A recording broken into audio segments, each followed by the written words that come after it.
जय हिंद दोस्तों, मैं सिद्धार्थ सिंह आपका इनकलकेट क्लासेस पर स्वागत करता हूं।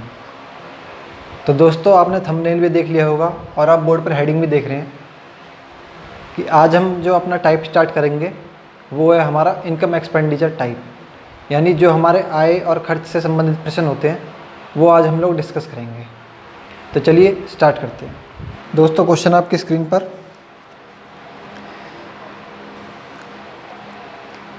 कह रहा है कि अजय अपने वेतन का 25% घर के किराए, 5% खाद्यान्न, 15% यात्रा तथा 10% कपड़ों पर खर्च करता है तथा 27,000 की बचत करता है। अजय की मासिक आय कितनी है? भाई, हम मान लेते हैं कि अजय की मासिक आय है 100 यूनिट। हम मान लेते हैं कि अजय की मासिक आय है 100 यूनिट। अब क्वेश्चन में कह रहा है कि 25% अपने घर के किराए पर, इसका 25% यानी 25 वो यूज़ कर रहा है अपने घर के किराए पर, 5% यूज़ कर रहा है वो खाने पीने के सामान में, तो ये 5%। उसके बाद कह रहा है कि 15% यात्रा तथा 10% कपड़ों पर खर्च करता है। इसका 15% कर रहा है वो यात्रा पर खर्च और 10% कर रहा है वो कपड़ों पर खर्च। बताना है कि उसकी इनकम कितनी थी। तो दोस्तों, ये हो गया उसका खर्च। कितना हो गया? 25 5 30 और 15 45 और 10 55। तो ये 55 यूनिट हो गया उसका खर्च। अब 100 में से 55 खर्च हो गया तो बचा कितना? 45। तो ये 45 हो गई उसकी बचत। अब क्वेश्चन में कह रहा है,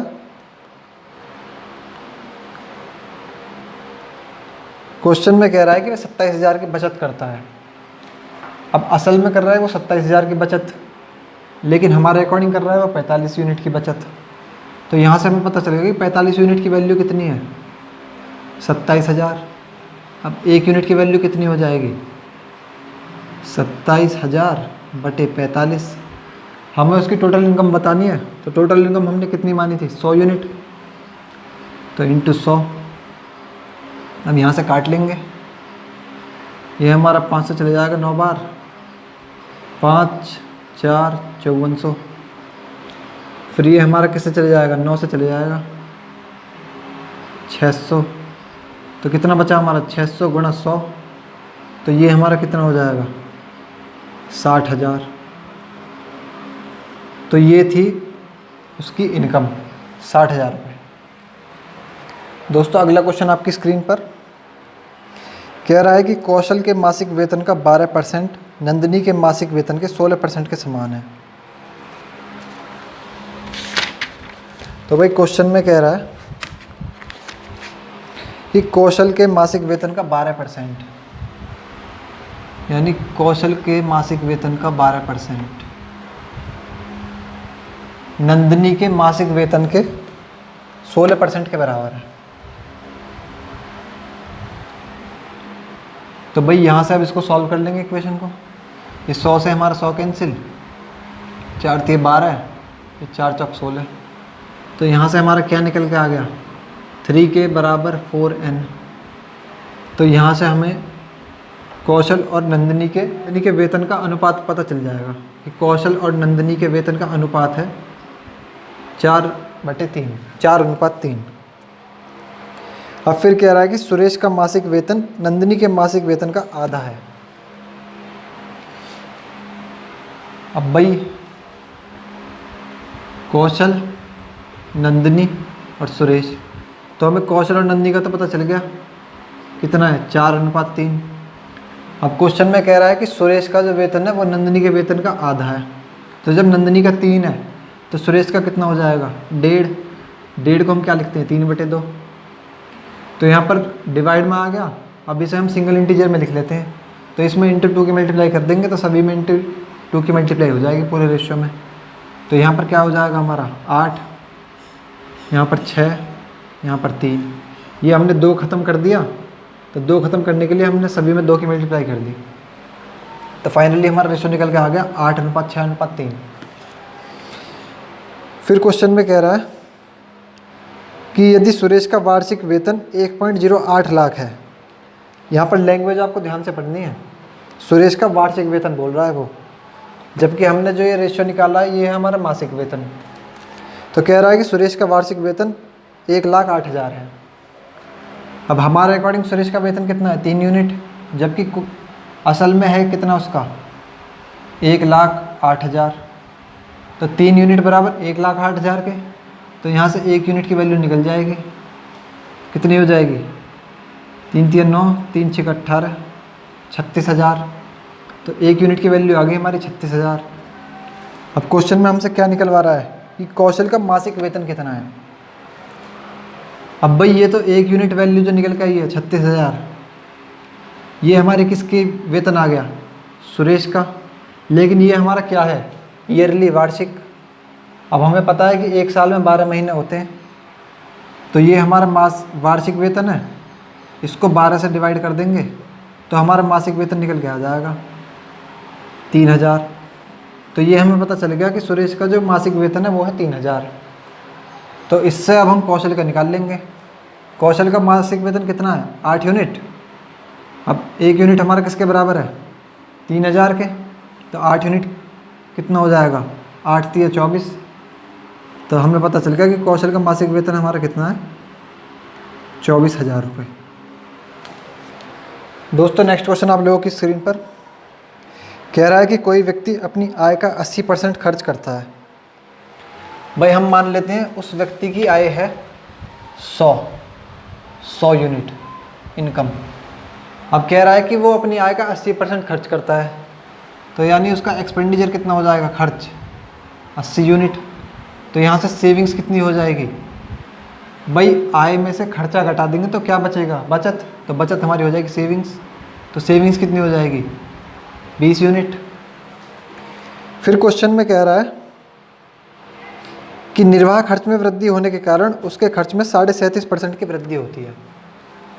अब हमें पता है कि 37.5% की फ्रैक्शन वैल्यू कितनी होती है, 3/8।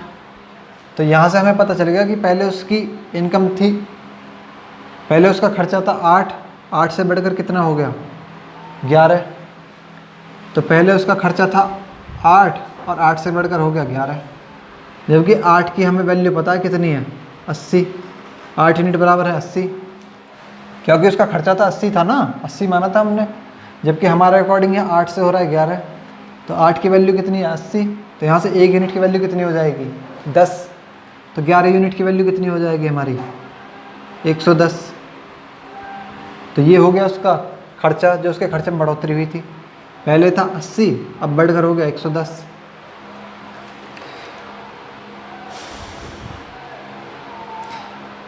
फिर कह रहा है कि तथा उसकी आय में 16 से ही 2/3% की वृद्धि होती है। अब हमें 16 से ही 2/3% की फ्रैक्शन वैल्यू पता है कितनी होती है, 1/6। तो इससे हमें पता चल गया कि पहले उसकी इनकम थी 6 और 6 यूनिट से बढ़कर अब कितनी हो गई, 7। तो पहले उसकी इनकम थी 6 से बढ़कर अब हो गई 7, जबकि हमें पता है उसकी पहली इनकम कितनी थी, 100। तो 6 यूनिट की वैल्यू कितनी हो जाएगी, 100। यहाँ से 1 यूनिट की वैल्यू कितनी हो जाएगी, 100/6। तो हमें 7 यूनिट की वैल्यू निकालनी है। तो 7 यूनिट की वैल्यू कितनी हो जाएगी, 100/6 गुणा 7। तो ये हो गई हमारी अब की इनकम। ये थी हमारी पहली इनकम और ये थी हमारी 16 से ही 2/3% वृद्धि के बाद की इनकम। ये था हमारा पहले खर्च और ये हो गया हमारा 37.5% वृद्धि करने के बाद खर्च। तो ये हमें वैल्यू पता चल गई। अब क्वेश्चन में हमसे लास्ट में क्या पूछा है, फिर पूछा है कि उस व्यक्ति की वर्तमान बचत कितनी है। अब हमें वर्तमान बचत निकालनी है। तो भाई उसकी वर्तमान इनकम है ये, वर्तमान एक्सपेंडिचर है ये। तो पहले बचत निकाल लेते हैं। तो वर्तमान इनकम में से वर्तमान एक्सपेंडिचर माइनस कर देंगे तो उसकी वर्तमान बचत निकल के आ जाएगी। तो वर्तमान बचत यहाँ पर निकाल लेते हैं हम। 100/6 गुणा 7, 100/6 गुणा 7 करोगे तो ये हमारा क्या आ जाएगा, 700/6। तो यहाँ पर हम डायरेक्ट लिख देते हैं 700/6 माइनस 110। इसे सॉल्व कर लेंगे तो यहाँ क्या आ जाएगा, 700 माइनस 660/6, ये आ जाएगा हमारा 40/6। इसे हम क्या लिख सकते हैं, 20/3। तो ये हमारी जो फाइनली बचत है वो हमारी बचत निकल के आ गई। अब हमें क्वेश्चन में क्या निकालनी है, बचत परसेंटेज। तो ये हमारी फाइनली बचत निकल के आ गई। तो बचत कितनी है हमारी, 20/3। अब बचत किस पर है, इनकम पर। इनकम कितनी है फाइनली, 700/6। तो 20/3 बचत, 700/6 इनकम पर। अब परसेंटेज निकालना है तो इंटू 100%। अब इसे सॉल्व कर लेंगे यहाँ से। ये 6 हमारा ऊपर चले जाएगा, 3 नीचे आ जाएगा। तो ये कितना हो जाएगा, 20 × 6/3 गुणा 700 गुणा 100। तो इसे सॉल्व कर लेंगे। ये 2 जीरो से हमारे 2 जीरो चले जाएंगे, फिर 3 से हमारा ये 6 2 बार चले जाएगा, और तो हमारा कुछ नहीं जाएगा। तो ये हमारा फाइनली कितना आ जाएगा, 40/7%। अब इसे हम मिक्स फ्रैक्शन में कन्वर्ट कर लेंगे 40/7 को। तो 40/7 हमारा क्या हो जाएगा, 5 से ही 5/7%। तो ये हमारे फाइनली आ जाएगी उसकी बचत परसेंटेज। नेक्स्ट क्वेश्चन दोस्तों आपकी स्क्रीन पर क्वेश्चन नंबर 110 कह रहा है कि राम अपनी मासिक आय का 20% अपनी घरेलू आवश्यकताओं पर, शेष आय का 15% पुस्तकों पर। भाई हम मान लेते हैं राम की मासिक आय है 100 यूनिट। अब कह रहा है कि वो अपनी मासिक आय का 20% अपनी घरेलू आवश्यकताओं पर। अब 20% कितना हो जाएगा, 20। तो 20 वो खर्च कर देता है अपनी घरेलू आवश्यकताओं पर। तो 100 में से 20 खर्च कर देगा तो कितना बचेगा, 80। तो कह रहा है कि शेष का 15% पुस्तकों पर। शेष कितना बचा हमारा, 80। अब 80 का 15% कितना होता है वो निकाल लेंगे हम। 80 का 15% निकाल लेंगे यहाँ से। तो ये कितना हो जाएगा, 12। तो हमें पता चल गया कि शेष का 12 वो खर्च करता है पुस्तकों पर। तो 12 खर्च कर दिया उसने पुस्तकों पर। यहाँ नीचे लिख देता हूँ मैं। ये 20 हो गया घरेलू। अब 80 में से 12, 80 हमारा पहले शेष बचा था, 80 में से 12 उसने खर्च कर दिया। तो हमारा शेष कितना बचा, अब 80 में से 12 गए कितना बचा, 68।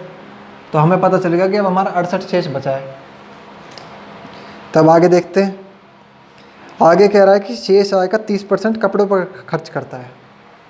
अब शेष हमारा कितना बचा, 68। 68 का 30% वो कपड़ों पर खर्च करता है। तो 68 का 30% निकाल लेंगे हम। कितना हो जाएगा ये, 6.8 × 3। तो कितना हो जाएगा, 3 × 8 = 24, हासिल लगी 2, 6 × 3 = 18, 19 = 20। तो 20.4। तो यानी कि 20.4 उसने खर्च कर दिया कपड़ों पर। अब 68 में से 20.4 खर्च कर दिया तो शेष कितना बचा, 68 में से 20.4 घटा देंगे तो कितना हो जाएगा, 6, 7, 4, 47.6। तो इतना उसके पास अब शेष बच गया, 47.6। अब क्वेश्चन में कह रहा है कि यदि अब उसके पास 9520 बचते हैं। भाई हमारे अकॉर्डिंग उसके पास कितने बच रहे हैं, 47.6। जबकि क्वेश्चन के अकॉर्डिंग उसके पास कितने बच रहे हैं, 9520। तो 47.6 की वैल्यू कितनी हो जाएगी, 9520 के 1 यूनिट की वैल्यू निकाल लेंगे यहाँ से। 9520/47.6। फाइनली हमसे क्या पूछ रहा है कि उसकी मासिक आय कितनी है। मासिक आय हमने कितनी मानी थी, 100 यूनिट। तो 100 यूनिट की वैल्यू निकालने के लिए यहाँ से क्या करेंगे, इंटू 100। अब इसको सॉल्व कर लेंगे। ये पॉइंट से 0 बढ़ जाएगा ऊपर।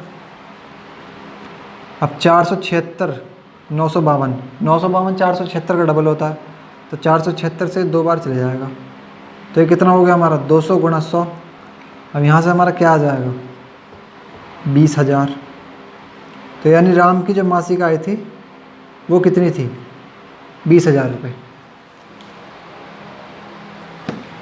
कुछ भी नहीं है इस क्वेश्चन में, केवल आपको पहले उसकी मासिक आय मान लेनी है। अब जैसे जैसे क्वेश्चन में वो बोल रहा है, बस क्वेश्चन में यहाँ थोड़ा सा लैंग्वेज ट्विस्ट की हुई है कि उसने इसी में से नहीं घटाकर जो उसके पास शेष बच जाती है उसका परसेंटेज अलग करवा लिया है। भाई ये 12 जो था उसका शेष का परसेंटेज हो गया, फिर जो शेष बचा उसका परसेंटेज अलग करके ये बचा, तो उसने क्वेश्चन में ये करवा लिया है खाली। यहाँ पर उसने थोड़ा सा क्वेश्चन घुमा दिया है बस।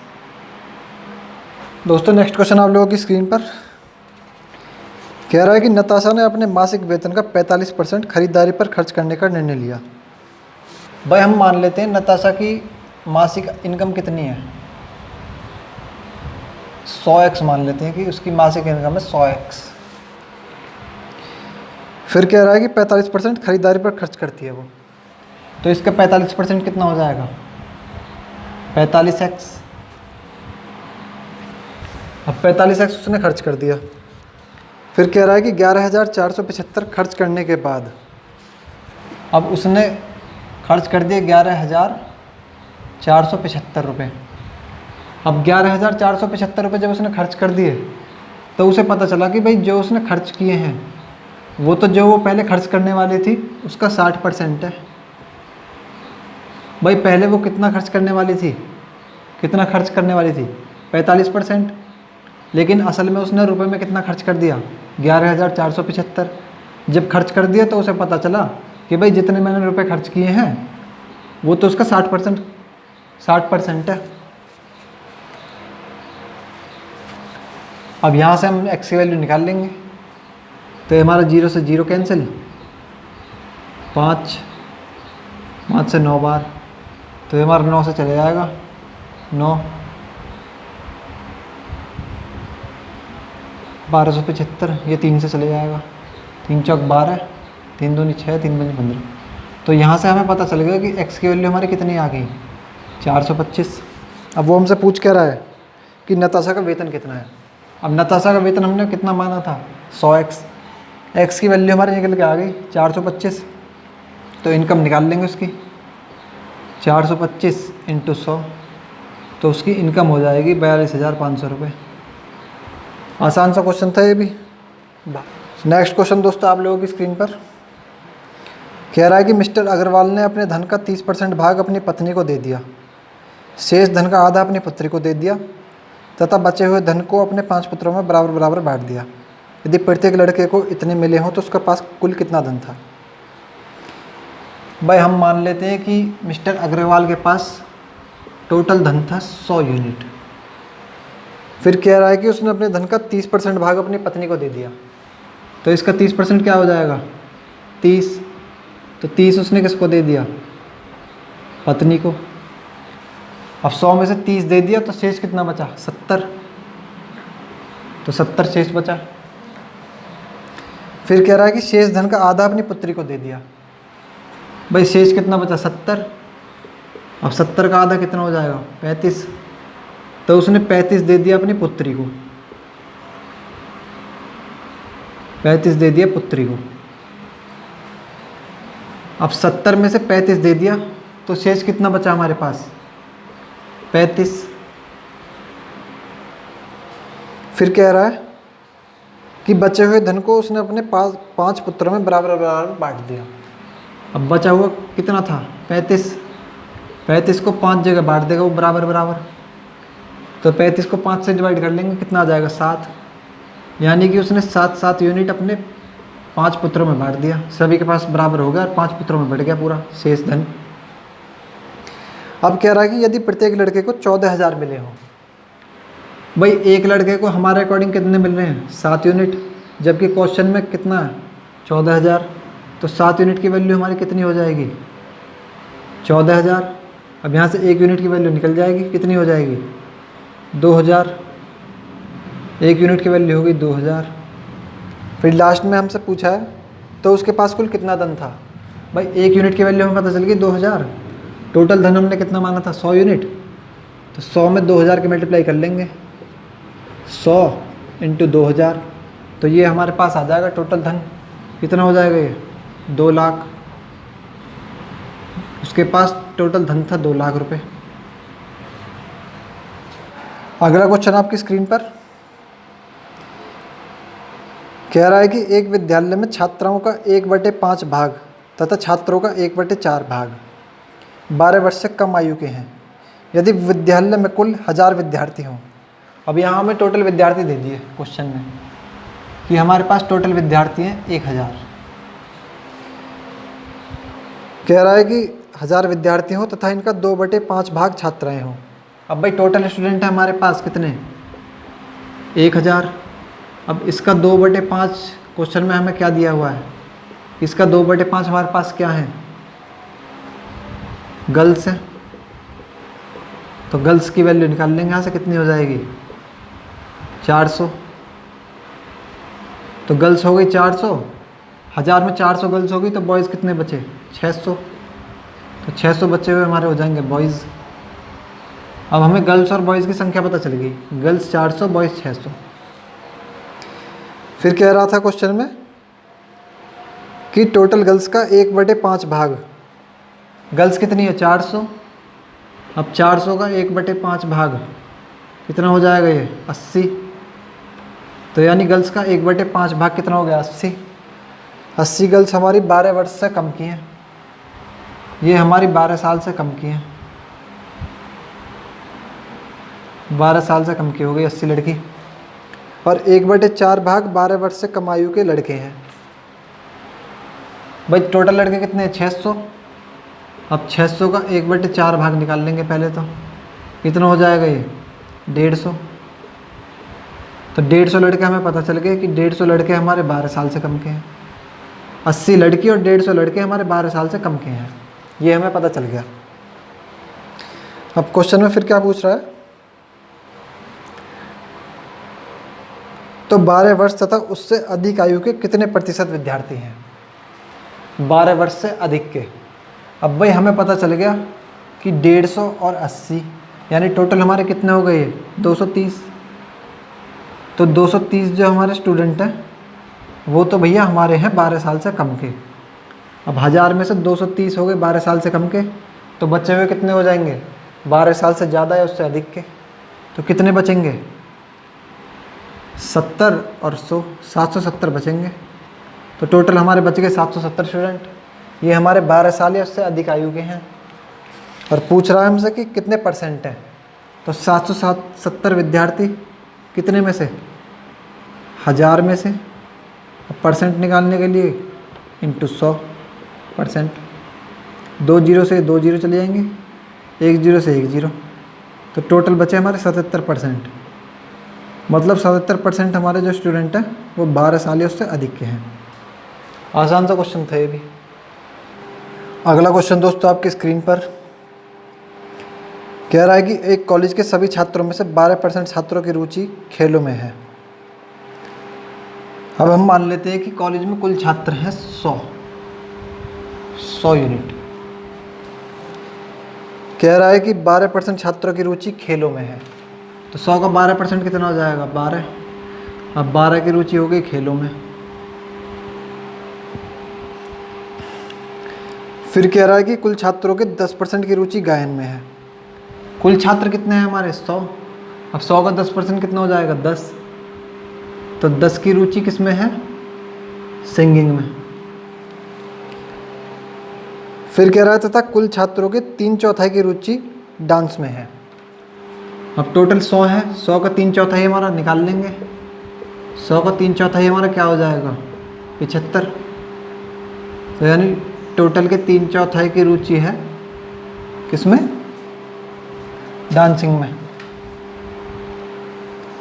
और फिर कह रहा है और शेष 15 छात्रों की रुचि किसी गतिविधि में नहीं है।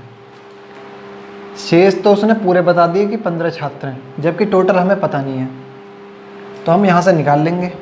भाई ये हमारे कितने हो गए 75 और 10 85 और 10 95 और 2 97। तो 100 में से 97 तो हमारे यूज़ हो गए ये रे। अब शेष कितने बचे 3 यूनिट। तो 3 यूनिट की जो रुचि है वो किसी में भी नहीं है, जबकि क्वेश्चन के अकॉर्डिंग 3 यूनिट की वैल्यू कितनी है 15। भाई वो कह रहा है ना कि 15 छात्रों की रुचि, तो यहाँ से हमें पता चलेगा कि 3 यूनिट की वैल्यू कितनी है 15। तो एक की कितनी हो जाएगी 15/3 यानी 5। और हमसे क्वेश्चन में फाइनली पूछा है कि कुल कितने छात्र हैं, तो 1 यूनिट की वैल्यू हो गई 5। कुल हमने कितने माने थे 100 यूनिट, तो 100 गुणा 5 कितने हो जाएंगे हमारे 500। तो ये हमारे टोटल छात्र हो गए 500। नेक्स्ट क्वेश्चन दोस्तों आपकी स्क्रीन पर कह रहा है कि एक कर्मचारी की मासिक आय में 2.3% वृद्धि करने पर उसे 720 रुपये अधिक मिलते हैं। अब सबसे पहले हम 2.3% की फ्रैक्शन वैल्यू निकाल लेते हैं। तो ये हमारा कितना हो जाता है, 3 दूनी 6 और 2 8, 8/3%। तो परसेंट दे रखा है तो नीचे इंटू 100। तो सॉल्व कर लेंगे, 4 दूनी 8, 25, तो 2/25 दिए 75। तो इसकी हमारी फ्रैक्शन वैल्यू निकल के आ गई 2/75। अब कह रहा है कि कर्मचारी की मासिक आय में इतनी वृद्धि करने पर उसे 720 अधिक मिलते हैं। भाई कर्मचारी की पहले इनकम कितनी थी, 75। अब वृद्धि कितनी कर दी, 2.3%। तो 75 का 2.3% क्या हो जाएगा, 2। अब 75 में 2 की वृद्धि करेंगे तो कितनी हो जाएगी, 77। तो कर्मचारी की 75 से 77 हो गई इनकम, 75 यूनिट से 77 यूनिट हो गई।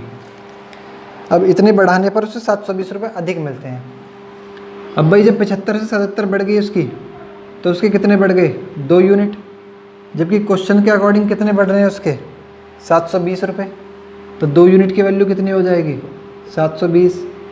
1 की वैल्यू कितनी हो जाएगी, 360। अब क्वेश्चन में हमसे पूछ रहा है कि उसकी मासिक आय कितनी है। अब मासिक आय उसकी कितनी थी, 75 यूनिट। तो 75 गुणा 360, तो ये हमारी निकल जाएगी उसकी टोटल इनकम। सॉल्व कर लेंगे, 0, 6 पंजे 30, 0 हासिल लगे 3, 6 7 42 और 3 पंजे 15। तो 42 और 10 52, 3 55 और 5 60, 0 हासिल लगी 6, 7 21 और 6 27। तो ये आ गई उसकी टोटल इनकम 27,000 रुपये। नेक्स्ट क्वेश्चन आपकी स्क्रीन पर कह रहा है कि तुलसीराम का वेतन कश्यप के वेतन से 20% अधिक है। भाई ये है हमारा तुलसीराम टी से और ये के से हो गया कश्यप। अब कह रहा है कि तुलसीराम का वेतन कश्यप के वेतन से 20% अधिक है। 20% की फ्रैक्शन वैल्यू कितनी होती है, 1/5। तो तुलसीराम का वेतन अधिक है ना कश्यप से, तो मान लिया कश्यप का वेतन 5 है तो तुलसीराम का वेतन कितना हो जाएगा, 6। भाई 20% अधिक बता रहा है ना, तो 5 से 6 हो जाएगा उसका 20% अधिक। फिर कह रहा है कि यदि तुलसीराम की बचत 720 हो जो उसके वेतन का 4% है। अच्छा, अब तुलसीराम का वेतन हमने कितना माना था, 6। हम इसको 60 और 50 मान लेते हैं क्योंकि हमें तो रेशियो सेम रखना है ना, 6-5। अब 60-50 मान लेते हैं जिससे कि हमें 4% निकालना आसान पड़ जाएगा। तो इसका 4% निकाल लेते हैं पहले, 60 का 4%। तो कितना हो जाएगा ये, जो 10, 5 एकम 5, 1, तो 1.2 × 2, 2 2 4, 2 1 2, 2.4 हो जाएगा ये। इसका 60 का 4% हो जाएगा 2.4। अब कह रहा है कि उसकी बचत थी 4% और 4% बराबर दे रखी है हमें 720 रुपये के। तो 4% हमने निकाल लिया, कितना है, 2.4। अब 2.4 किसके बराबर है, 720 के। तो यहाँ से 1 यूनिट की वैल्यू निकाल लेंगे, 720/2.4। सॉल्व कर लेंगे, 0 बढ़ जाएगी, 24 × 72, 300। तो 1 यूनिट की वैल्यू निकल के आ गई 300। तो यहाँ से हमारा तुलसीराम का वेतन निकल जाएगा। तुलसीराम का वेतन कितना हो जाएगा, भाई 60 × 300, तो कितना हो गया है, 18,000। और क्वेश्चन में क्या पूछा हमसे कि कश्यप का वेतन कितना है, तो तुलसीराम का वेतन हो जाएगा 18,000। कश्यप का वेतन निकाल लेंगे यहाँ से, 50 × 300, कितना हो जाएगा ये, 15,000। कश्यप का वेतन हो जाएगा 15,000, तुलसीराम को हो जाएगा 18,000। ये हमारा आंसर हो गया। नेक्स्ट क्वेश्चन दोस्तों आपकी स्क्रीन पर, यदि ए की आय का 10%, बी की आय का 15%। अब इस क्वेश्चन में हमें रेशो से खेलना है, तो चलिए देखते हैं। ए की आय का 10%, 10% की फ्रैक्शन वैल्यू कितनी होती है, 1/10। बी की आय का 15%, 15% की फ्रैक्शन वैल्यू कितनी हो जाती है, 3/20। तो बी का 3/20 और बराबर सी की आएगा 20%। 20% की फ्रैक्शन वैल्यू 1/5, तो होगा 1/5। यदि ए बी तथा सी की कुल आय का योग 78,000 हो तो बी की आय कितनी है। अब यहाँ से हम भाई ए रेशो बी रेशो सी निकालना है हमें, तो कैसे निकालेंगे। सबसे पहले हम इन तीनों का एलसीएम ले लेते हैं। तो एलसीएम इनका कितना हो जाएगा 20। तो 20 की सब में गुणा कर देंगे हम, जिससे कि हमारे जो ये नीचे जो वैल्यू आ रहा है डिनोमिनेटर में, ये हमारी कैंसिल हो जाएगी। तो 20 की गुणा कर देते हैं सब में। तो यहाँ गुणा 20 करेंगे तो क्या आ जाएगा 2a। यहाँ करेंगे तो क्या आ जाएगा 3b। और यहाँ करेंगे तो क्या आ जाएगा हमारा 4c। अब दोस्तों यहाँ से मैं आपको एक शॉर्ट ट्रिक बताता हूँ बड़ी बेहतरीन, कि यदि जब भी हमारे पास इस तरीके से आ जाए और हमें ए रेशो बी रेशो सी निकालना है तो हम क्या करते हैं भाई। जैसे हमें ए का निकालना है, पहले ए का रेशो वैल्यू कितनी है, तो हम ए को छुपा लेंगे, इसकी मल्टीप्लाई कर लेंगे दोनों की। तो 4 तिया 12, तो ए कितना आ गया हमारा 12। सिमिलरली हम इसी तरीके से बी निकाल लेंगे। बी निकालने के लिए बी को छुपा लेंगे, तो बचा क्या 2a और 4c, तो 4 दूनी 8, तो बी हो गया हमारा 8। अब सी निकालने के लिए सी को छुपा लेंगे, तो कितना बचा 2 तिया 6, तो सी हो गया हमारा 6। यानी हमारे पास ए रेशो बी रेशो सी की वैल्यू आ गई 12:8:6। अब ये हमारा फर्दर कट जाएगा, 2 से काट लेते हैं, तो 2 तिया 6, 2 चौके 8, 2 छिक्के 12, तो हमारा रेशियो आ गया 6:4:3। अब हमसे क्वेश्चन में कह रहा है कि यदि उनकी कुल आय का योग 78,000 हो। भाई हमारे अकॉर्डिंग टोटल आय उनकी कितनी आ रही है 6 4 3, तो कितनी हो जाएगी 13। हमारे अकॉर्डिंग आ रही है टोटल 13, जबकि क्वेश्चन के अकॉर्डिंग कितनी है 78,000। तो यहाँ से टोटल आय निकाल लेंगे उनकी, 13 यूनिट 78,000, 1 यूनिट की वैल्यू निकाल लेंगे, 13 छिक्के 78, 1 यूनिट की वैल्यू आ गई 6,000। फिर क्वेश्चन में क्या पूछा है, तो बी की आय कितनी है। अब बी की आय यहाँ पर कितनी है 4 यूनिट, तो 4 यूनिट इंटू 6,000 कितना हो जाएगा 24,000। तो बी की आय हमारी कितनी आ गई 24,000। ये क्वेश्चन आपका रेशियो बेस्ड था वैसे तो, लेकिन परसेंटेज में डाल रखा है, तो हम इस तरह से इस क्वेश्चन को आसानी से सॉल्व कर सकते हैं बाय रेशियो मेथड। अगला क्वेश्चन दोस्तों सेम इसी टाइप पर, ए की आय का 5%, बी की आय का 15%। ए की आय का 5% बी की आय का 15% के बराबर है, तो यहाँ से ये कट जाएगा, तो कितना आ जाएगा ए बाय बी बराबर 5 या 15, 3/1। तो ए की वैल्यू आ गई 3, बी की आ गई 1। फिर कह रहा है कि बी की आय का 10%, सी की आय का 20% हो। बी की आय का 10%, सी की आय का 20% हो। तो सेम यहाँ से हम बी रेशो सी निकाल लेंगे, तो 100 से 100 कट जाएगा, 10 दूनी 20, तो यहाँ से बी बाय सी कितना आ जाएगा 2/1। अब हमारी ए बी सी तीनों की वैल्यू आ गई, A ratio B ratio C. A B की वैल्यू कितनी है 3:1, और यहाँ पर बी सी की वैल्यू कितनी है 2:1। अब बी की वैल्यू यहाँ पर 1 है, यहाँ पर 2 है, ये तो इम्पॉसिबल है, अलग अलग नहीं हो सकते रेशियो में, तो यहाँ पर हमें इसे सेम करना होगा। तो सेम करने के लिए हम ऊपर वाले में ×2 कर देंगे, इसमें हम ×2 कर देंगे, तो ये क्या हो जाएगा हमारा ×2 करेंगे, ए कितना हो जाएगा हमारा 6, बी कितना हो जाएगा 2, और सी कितना हो जाएगा 1। तो ये हमारा A ratio B ratio C निकल के आ गया 6 2 1। अब क्वेश्चन में पूछ रहा है कि बी की आय 8,000 हो तो तीनों की कुल आय कितनी है। अब बी की आय कितनी है 2 यूनिट, 2 यूनिट की वैल्यू क्वेश्चन में कितनी दी है 8,000, तो यहाँ से 1 यूनिट की वैल्यू हो जाएगी 4,000। हमसे तीनों के कुल आय का योग पूछा है, तो तीनों का योग कितना है 6 और 2 8 और 1 9, तो 9 गुणा 4,000 कितना हो जाएगा 36,000। यानी कि तीनों की आय का कुल योग हमारे पास हो जाएगा 36,000। ये हमारा हो जाएगा आंसर। तो दोस्तों ये थे हमारे आय खर्च संबंधित प्रश्न। जितने भी आपके RS अग्रवाल बुक में इस टाइप से रिलेटेड क्वेश्चन है वो सभी मैं आपके साथ डिस्कस कर चुका हूँ। तो मुझे उम्मीद है कि आपको ये सभी क्वेश्चन समझ में आए होंगे और आपको मेरा मेथड भी अच्छा लगा होगा। तो अगर आपको ये वीडियो पसंद आई तो इसे दोस्तों लाइक करें और अपने सभी फ्रेंड्स के साथ शेयर करें। आज के लिए इतना ही, अगली टाइप फिर किसी दिन अगली वीडियो में।